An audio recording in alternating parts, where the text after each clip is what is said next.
ગુજરાતમાં વિરોધ પક્ષના નેતા રાહુલ ગાંધીજી પહોંચ્યા ગુજરાતના અમદાવાદ ખાતે રાજીવ ગાંધી ભવન પર પથ્થરથી હુમલો કરવામાં આવ્યો હતો।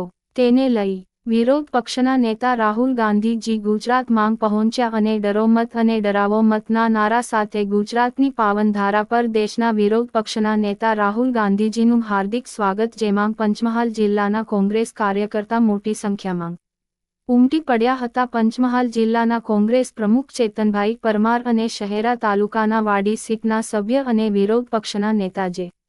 બી. સોલંકી અને ગુણવંતસિંહ બિલીથા તેમજ નટુ કાકા મિથાલી તેમજ શંકરભાઈ ડેમલી તેમજ કિશોરસિંહ ગાંગડિયા તેમજ લાલાભાઈ પગી બોરિયા તેમજ નટુભાઈ પગી ભેસાલ તેમજ પપ્પુસિંહ સોલંકી હંસાપુર તેમજ વિક્રમસિંહ માલીવાડ ધામણોદ અને ખોટના મુવાડાના અશોકભાઈ ઠાકોર અને કાંતિભાઈ નાયક ચારી અને સાદિકભાઈ વલી તેમજ અન્ય કાર્યકર્તાઓ મોટી સંખ્યામાં હાજર રહ્યા હતા। પત્રકાર નટુભાઈ પગી, પંચમહાલ શહેરા।